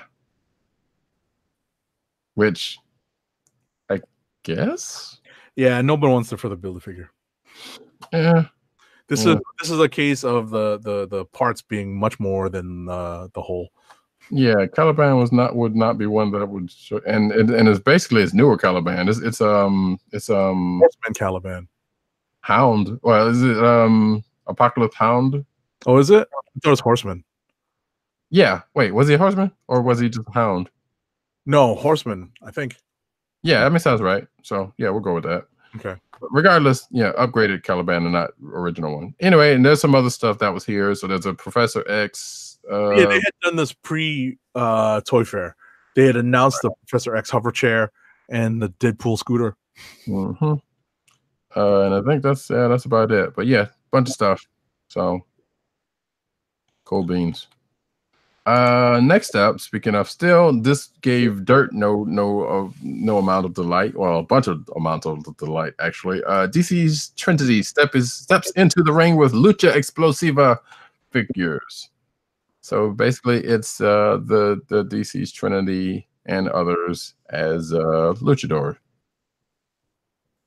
Did you see that? You said you were going to look for these while you were there, or did you? I did. I think I saw them in passing my first day, but I did not get a chance to track back to them. I think they were on. Is this a Diamond thing? DC Collectibles. So I want to say I saw them in the Diamond booth. That sounds about right. I think so. Yeah, you can see. I'm scrolling through the pictures here. You got your Batmans. You got. I'm guessing that's Vixen. I'm going to assume that's Vixen. Okay. Deathstroke. I don't know who that is. Bane. Is it? All right, sure. I'll take your word for that. This looks more like Bane than that's Superman. Yeah. Wonder Woman. And that's just all of them together. So, and I don't know if there's a price that was in here, but regardless, they'll go on sale in August. And oh wait, Cheetah. Hold on, my name is Deathstroke, Cheetah, Metallo 2. So that must have been Metallo 2, and the other one was Cheetah, not Vixen. So there you go. Next. You got next. Oh, exclusive DC Collectibles. Oh, wait. No, I got next because you did. Right? Exclusive DC, because I saw DC. Exclusive DC Collectibles at the revealed in a gallery for whatchamacallit. So you got masks. So basically, it's more Toy Fair stuff. Yeah. That show, and including the luchador, the one we just talked about, but. So let's see. Yeah, revamped Batman the Animated Series style figures as well. Mm-hmm. Those I saw. Which I don't know. I'm gonna go through the slides though, just real quick. There's a Batman Animated Series stuff. Yep, that I definitely saw. This is Azrael Batman. Was it Grey Ghost? Deathstroke. It's the Red Hood, I think. I think so. And yeah, Deathstroke. There's Wonder Woman. Yeah, this is in the Diamond booth. Yeah. Wait, is that Kotobukiya or is that? You said it was Diamond. Yeah, Diamond Select probably. Okay, it looks like a Kotobukiya, but anyway, I wouldn't know. Well, they had Kotobukiya stuff there on display as well. So sure. Huntress. Okay, I'm assuming. Black Canary. What is that? You know what? We're not gonna go through those. Regardless, there's a bunch of stuff. But yeah, some good looking stuff in those pictures. So you should be able to go check that out, and it'll be in the show notes. So next up, I think we're done with toy stuff. So yeah, there's articles from Toy Fair. I'm sure there might have been some stuff that I missed, but that article and there was one other article that I may have forgotten to put in that had some other stuff from other places like Marvel stuff. So anyway, Marvel is giving original Star Wars comic series a legendary one shot. So, which means this is the 76-77 series that ended in 1986. They're getting a one shot because, you know, got to make that cheddar, got to make that dough. This one's going to be written by Matthew Rosenberg, And it's Star Wars 108 will be released as a one-shot on May 29th with artwork from Giuseppe Camicola, Luke Ross, and Kerry Gamble, Andrew Brocato, and more. It just says Walt Simonson worked on the first series, which I did not know. There was originally Marvel had the license before A New Hope came out, and they made a Star Wars comic off of that. And I say loosely, I was going to say loosely based off of that because they did not know the plot of Star Wars when they got the book. So a lot of strange and crazy things happened in that book. From what I remember. Including, again, I have mentioned this before, a space bunny named Jackson. There you go. All kind of coloring issues, and it was just all kind of and none of it really well. Yeah, basically once you got past Death Star stuff, and I'm not even sure how in depth they got into that. I can't remember. It's been a while. It got crazy. Anyway, next up, and some really positive news. Marvel's Agents of Atlas is relaunching in May as part of the upcoming War of the Realms event, and a lot of the characters in this are going to be familiar to those who remember the Protectors mini arc in Totally Awesome Hulk. Right. So, I was gonna say, wow, I'm surprised they didn't use Protectors because they're actually incorporating new characters into this. So they're bringing in this. Protectors may actually be another book altogether. So that's why they're doing it under Agents of Atlas. I guess. There might be a trademark on that. The Protectors in terms of like an individual title. Maybe. Yeah, because it's like a lot of the people from that. So if you did not know, Greg Pak wrote wait, what was the Amadeus Cho's book? Totally Awesome Hulk. Thank you. And there was a couple of issues where there was a group that was put together with some Asian characters or Pan-Pacific characters, and they were called the Protectors, and it was led by Jimmy Woo, and of course Amadeus Cho and Silk, and Kamala was there, Miss Marvel. And there was a couple other people mostly what's funny is that minus Miss Marvel, most of the characters here were part of that Protector story. We're talking about Shang-Chi, Silk, Shang-Chi, thank you, Jimmy Cho, that was the Shield agent, and now they've got these imported Korean characters.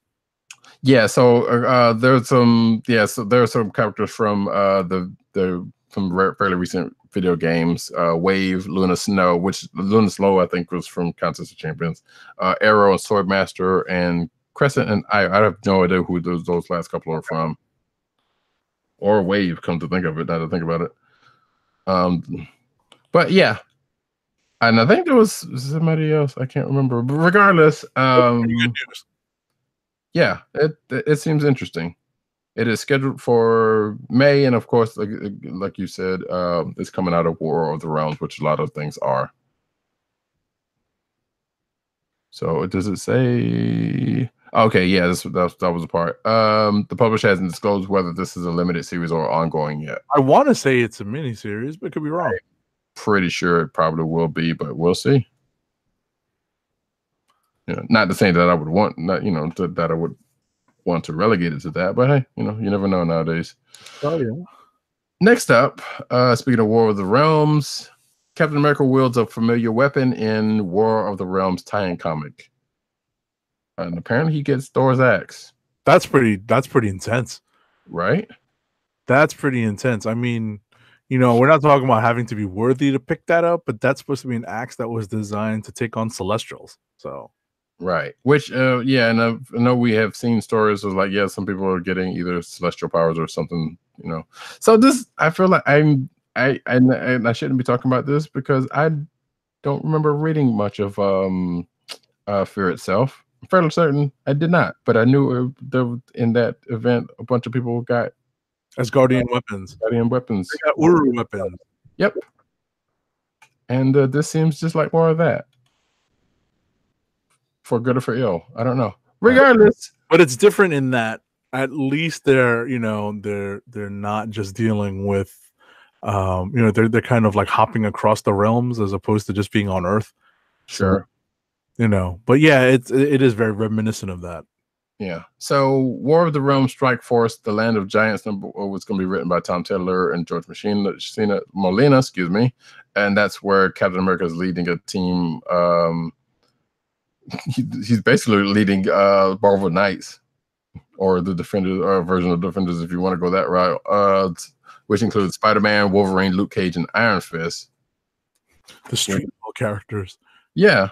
Which, again, all of those are Marvel Knights, and all of those have been Avengers. So, and as they go to save captured Thor. So, and then there's a couple of other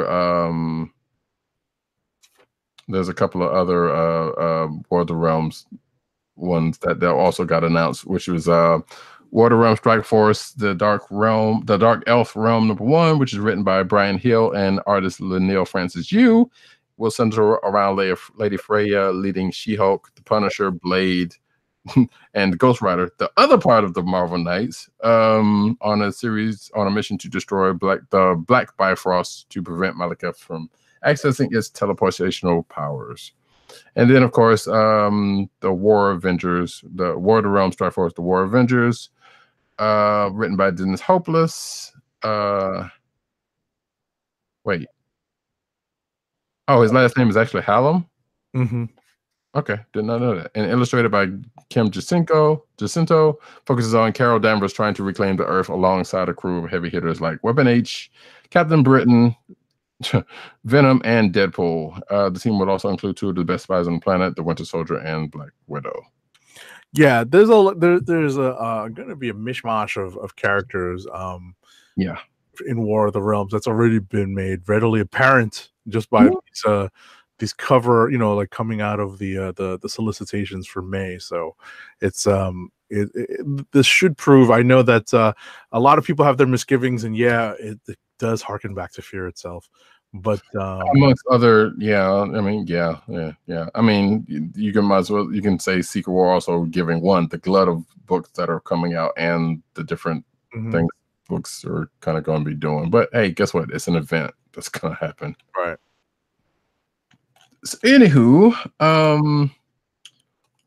I guess last bit of War of the Realms news is to feature War of the Realms to feature Asgardian warrior variants. So basically, there's going to be a bunch of books this April who are going to have variants, variant covers. Okay. With Marvel is releasing a series of variant covers that reimagine some of Marvel's most iconic heroes in the style of Asgardian warriors. So I'm just going to go ahead and say that if you're watching the video, you can see the one for Immortal Hulk. He just looks like Planet Hulk. So I know that's not exactly true, but still, it's not that far off either. Hey, you got to have variants. I know. And you can see a couple of them right here. So there's the Champions one. There's the Deadpool one, because of course, Deadpool on a unicorn holding, Guardians of the Galaxy, Mortal Hulk one again, Ghost Spider, aka Spider-Gwen, which actually I like that cover. Superior Spider-Man, Uncanny X-Men, I'm just kidding. X-Force. Wait. Oh, yeah, that's right. I forgot that book's out. But yeah, there you go. All right. Next up, Dark Horse is going to publish The Art of Star Wars Rebels. That's going to be good news to some fans and the host of the podcast. Yes. Hey, again, I will say Star Wars Rebel, good show. Sorry it's gone. But yeah, Dark Horse and Lucasfilm is going to put out an art book for Star Wars Rebels. And it is going to be October 2019.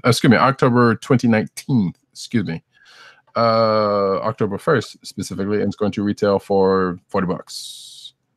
And you can go check out Amazon or whatever if you want to pre-order. All right.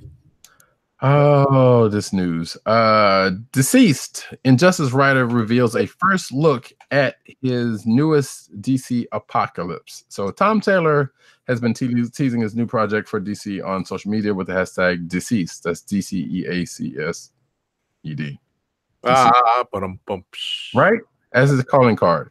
Additionally, he strongly hinted that this project will see the end of Dark Side as we know it. It's the end of the dark side as we know it. It's more like Dark Side is not. Yeah, I know, right? Boom, boom. Yeah.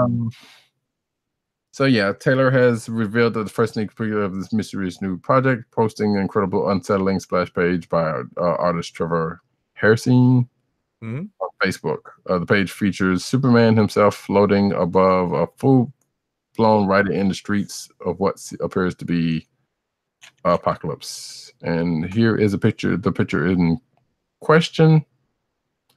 Superman looking particularly unnerved, shocked, scared, whatever you want to say. But yeah, there's that. But speaking of deceased, DC has canceled the satirical comic about Jesus Christ after a change.org petition. So yeah, this was after 229,000 people signed a change.org petition calling the comic outrageous and blasphemous. Get a grip, people. Glad you kept that same energy. That's great. This was the Mark Russell written book drawn by Richard Pace, which is supposedly about Jesus Christ coming to Earth, present day Earth, and blah blah blah blah blah. So, you kind of expected this to happen, because I think we even talked about something like I'm surprised this is actually going to come out when we first talked about it. And yeah, that sounds about right. Yeah, so this is not shocking news.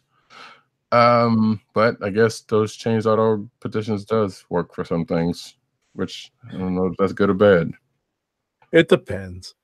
Yeah. Next up, Zach Kaplan to become Nightwing co-writer. So I have no idea who that is. So writer Zach Kaplan jumps on board as co-writer of Nightwing with issue 57 arriving in stores this week. Yeah, I was about to say that's this week's issue. So yeah, they're still doing that Rick Grayson thing and blah blah blah blah blah. So okay, there you go. Rick Grayson. Alrighty. DC and IDW announced the Batman Teenage Mutant Ninja Turtles crossover. Number 3. Turtle Power. Yes. So yeah, they're doing it again. One more again, folks. Don't think I've read any of those other ones, but oh wait, so apparently I didn't read this. Earlier this week, Warner Bros. Announced a Batman versus Teenage Mutant Ninja Turtles animated movie. Also. Goodness gracious. Yeah. So that in addition to this comic book, there's a 6-issue miniseries that is coming out with James Tynion IV and Freddie E. Williams II. And I'm not gonna do that. Tynion and Williams were the creative team for the first 2 crossovers as well, and blah blah blah blah blah. Like I said, they're doing it again, and there's a movie coming. Doesn't say that movie is. What does it say? I'm not gonna read that. It doesn't matter. There's one coming. It's probably gonna be the first crossover. Next up, yep. Archie Comics announces the return of Jughead's Time Police. That's a thing? Okay. Yeah, that was a thing. Yeah, I vaguely remember it, but sure. Archie Comics will be fan favorite, short-lived early 90s title Jughead's Time Police for a new 5-issue miniseries this summer. Written by Sina Grace, and featuring the art and covers of Derek Charm. So cool. Yes. Next. Archival quality.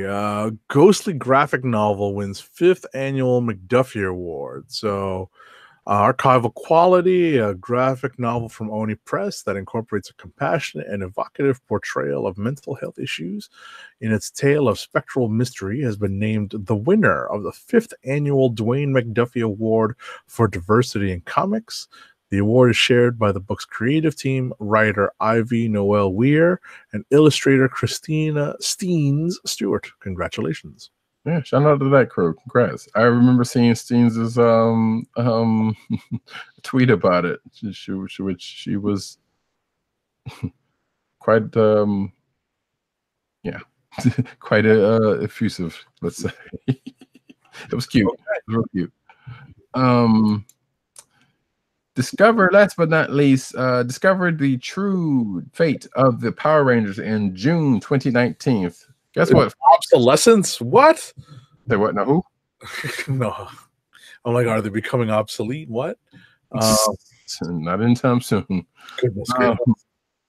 So yeah, Boom Studios, the book that those 2 books are still going on, but Mighty Morphin Power Rangers, that book is going to return in June 2019 with issue number 40, which now that I'm thinking about it, I'm like, wait, I don't remember it stopping. It hasn't stopped yet, so I don't know why it's saying it's returning. Unless it did stop, and I'm just not knowing because there's issues still coming out. Regardless, issue 40 is coming out in June. The White Ranger is going to be their leader.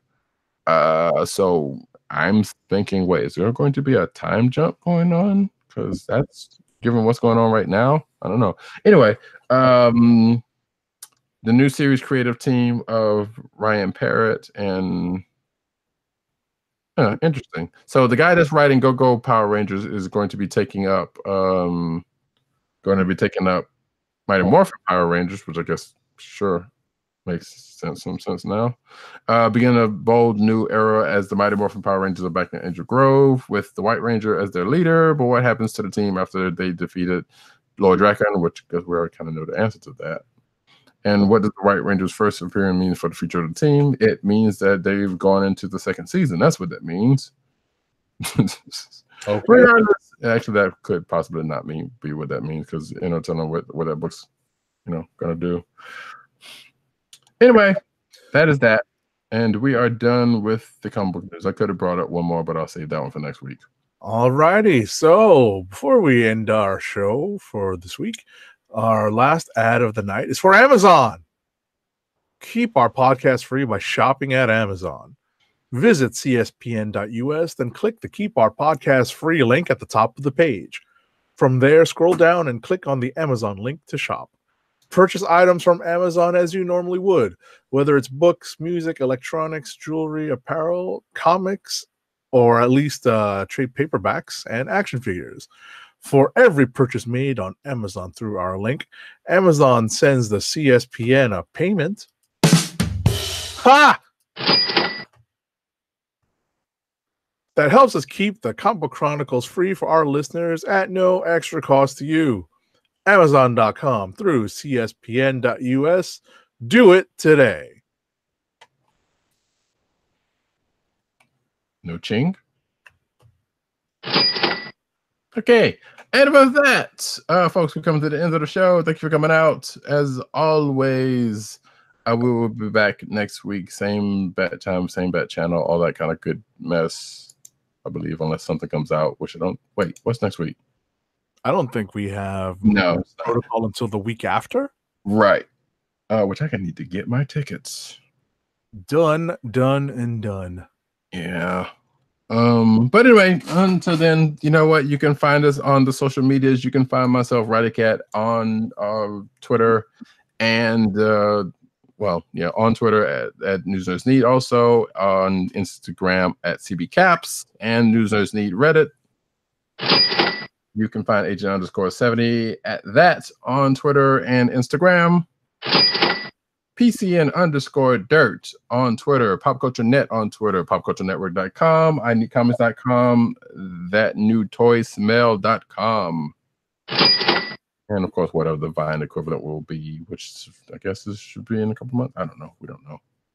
I like how that's the thing with us right now. I don't know why we even keep going with it. But anyway, and of course that we keep running.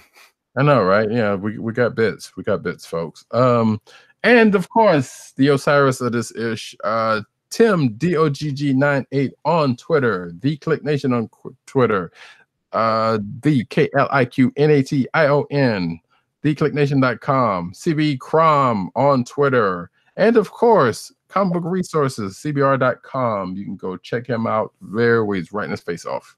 You can find this podcast on the podcast network of choice, CSPN.us. Do it today. Over there and tell them, hey, hey, we love Comic Book Chronicles. Give them folks some shine. We love them just as much as the rest of the shows. I shouldn't say that. That's not nice.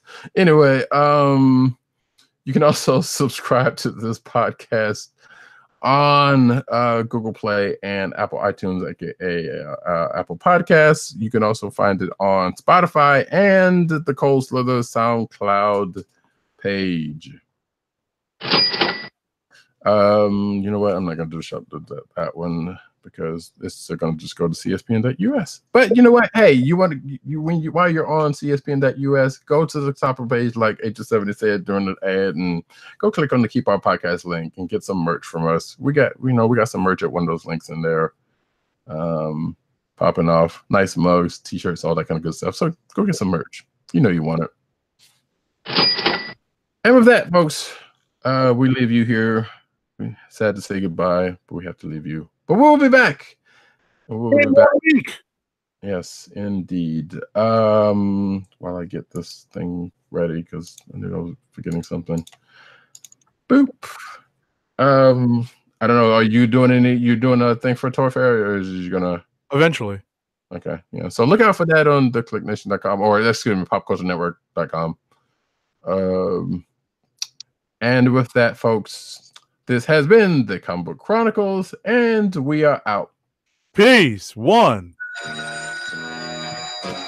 evening, friend. Would you believe it's Dr. Doom? What's on your evil mind? Hold your insulting tongue and mark my words well. How about this rumor that you are really hired, Mr. Stark?